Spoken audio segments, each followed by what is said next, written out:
Welcome back to my YouTube channel. तो हमारे channel में आपका स्वागत है। देखते हैं आज कौन से नेताओं के बीच तीखी बहस होती है। पिक्चर चालू करो बे। साहिल जी, रविकांत जी ने कहा कि चुनाव आयोग पर पहली बार तो सवाल उठा नहीं है। कहना क्या चाह रहे हैं भैया आप? इस देश के तमाम बुद्धिजीवी बिहार से लेकर और बंगाल तक चुनाव आयोग पर सवाल उठाते ही रहे हैं। मैं ससम्मान कहना चाहता हूं कि इन सभी बुद्धिजीवियों की बुद्धि सुप्रीम कोर्ट तक आते आते खत्म हो जाती है। अच्छा, 39 से ज्यादा पिटिशंस जो है इलेक्शन कमीशन के संबंध में और तमाम विषयों पर जो है कोर्ट में गई, आज तक एक भी नहीं टिपकाई। कहां चली जाती है बुद्धि भाई आपकी? हाँ बेटा। अब आ गया था, आपने कहा कि ये चुनाव निष्पक्ष कराने के चक्कर में जो ये कुछ कर रहा है चुनाव आयोग, ये कुछ ज्यादा नहीं लग रहा आपको? बोल सर, मैं ससम्मान कहना चाहता हूं साहिल जी, कम है। किसी के परिवार का एक बच्चा सिर्फ इसलिए मार दिया जाए कि उसने किसी विपक्षी पार्टी को वोट दिया, क्या आप उसका ऋण उतार पाएंगे जीवन भर? किसी बेटी का बलात्कार सिर्फ इसलिए हो जाए कि उसकी घर पर जो है भाजपा का झंडा है, क्या आप उसकी इज्जत वापस दे पाएंगे? जो 12 लोग 2019 में मरे और उसके बाद विधानसभा चुनाव में मरे जो 10,000 लोग घर छोड़कर चले गए, क्या उनका घर वापस लौटा पाएंगे आप? भाई साहब कुछ ज्यादा नहीं हो। किस आपने कहा कि सिचुएशन जो है बहुत ही क्रिटिकल बनाई गई और ये कहा गया है कि स्थितियां बहुत खराब है। क्योंकि स्थितियां खराब है, किसी कोई और राज्य में बताइए, बंगाल के अलावा कहां हाल खराब है? अभी पता चलेगा। कहां है तब राज्य है जहां पर चुनाव में किसी को वोट देने के लिए मान लिया गया हो? आपने स्वयं प्रकाश पुरोहित, यानी जितना हो रहा है उतना कम है। आपको मौका मिलेगा। बीजेपी तो कह रही है कि और भी होना चाहिए। स्वयं जी 10 सेकंड दे दीजिए।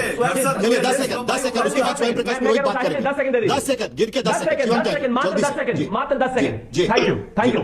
हम छत्तीसगढ़ में हारे थे जब भूपेश बघेल की सरकार गिरी, क्या हमने वहां के कार्यकर्ताओं को मारा या पीटा? हम राजस्थान में जो है उनकी सरकार चल रही थी, हम जीते, क्या हमने मारा या पीटा? हम इसके अलावा जो है हर जगह चुनाव लड़ते हैं, दिल्ली में 27 साल बाद हम आए, क्या हमने किसी को मारा पीटा? अभी बता दे भाई। ठीक है प्रोफेसर रविकांत, आपने दोनों की सुनी है।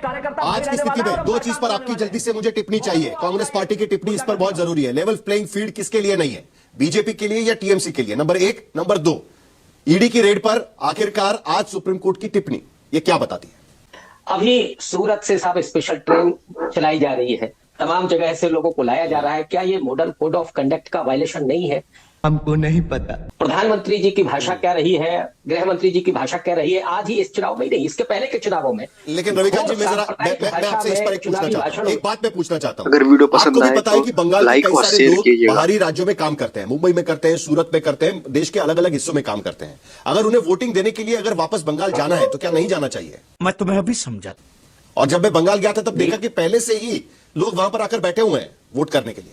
बिल्कुल जाना चाहिए, लेकिन मतदाताओं को जाना चाहिए। उनके लिए कोई पॉलिटिकल पार्टी स्पेशल ट्रेन चलाए या उनको बसों से लेकर के जाए, ये मॉडल कोड ऑफ कंडक्ट का वायलेशन है सीधे तौर पर। ये आप भी जानते होंगे बखूबी, और इस देश के जो सचेत नागरिक है वो भी जानते हैं।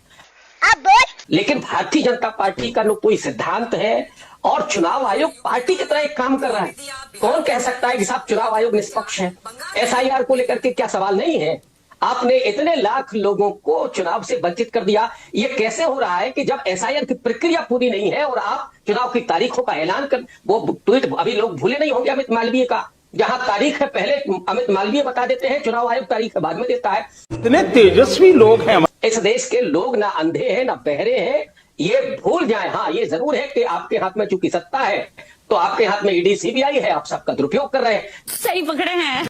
चैनल पे नए हैं तो हमारे चैनल को सब्सक्राइब करिए। में एक नए तरीके का प्रयोग हो रहा, और यह प्रयोग वाकई में लोकतंत्र विरोधी या लोकतंत्र समर्थक मेरी समझ में नहीं आ रहा। आप वहां के चीफ सेक्रेटरी, वहां के होम सेक्रेटरी, वहां के डीजीपी, वहां के कमिश्नर, 550 बड़े ऑफिसर्स के तबादले, ये गड़बड़े बाबा। उसके बाद लेकिन शिवम त्यागी तो कह रहे हैं ना, ये जो हो रहा है वो भी कम है। नहीं होना चाहिए, इससे ज्यादा होना चाहिए।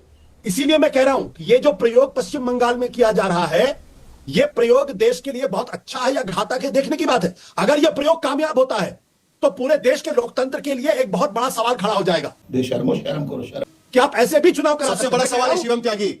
देखिए, मैं एक चीज कहना चाहता हूं कि खास तौर पर अगर हम बात करें आशुतोष जी की, तो आशुतोष जी, मेरा और बाकी सभी पैनलिस्टों से एक निवेदन है, आपके लिए एक्सरसाइज शायद बहुत बड़ी होगी, क्योंकि आप अपने एयर कंडीशनिंग रूम में बैठकर इस तरह का डायलॉग कर पा रहे हैं, क्योंकि आप एक डेमोक्रेटिक सरकार के अंतर्गत आने वाले राज्य में बैठकर ये चल पा रहे हैं।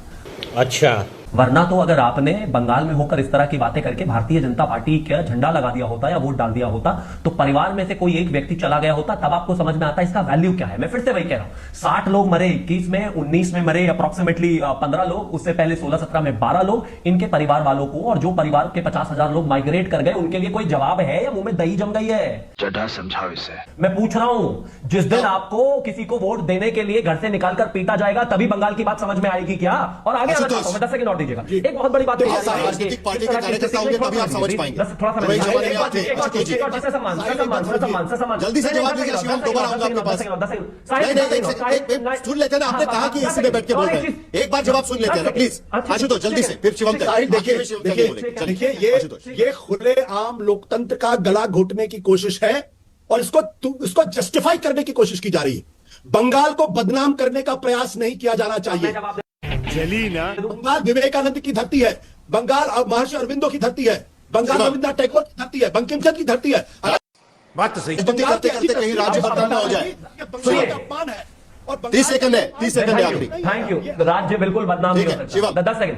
राज्य बंगाल की रिजेम्बलेंस गुंडों से नहीं है, रविन्द्रनाथ टैगोर से, ईश्वरचंद्र विद्यासागर से। बंगाल में गुंडो 4 गुंडे अगर कोई गलत काम कर रहे हैं, उनको बंगालियों से मत जोड़िए। बंगाल को बदनाम मत करिए, बंगाल को बदनाम मत करिए, बंगाल को बदनाम मत करिए। आगे स्वाद बिल्कुल नहीं कर रहे हैं। बहुत बंगाल को बदनाम करना बंद करिए। को अलग रखिए, आप बंगाल को बदनाम करना बंद करिए आप लोग। किस पार्टी के प्रवक्ता ने जनता के सवालों के जवाब या आपके सवालों के जवाब जो आपको पसंद आए, हमें कमेंट करके जरूर बताइएगा। और आप अगर चैनल पर नए हैं तो हमारे चैनल को सब्सक्राइब करिए, लाइक करिए, शेयर करिए। मिलते हैं अगली वीडियो में।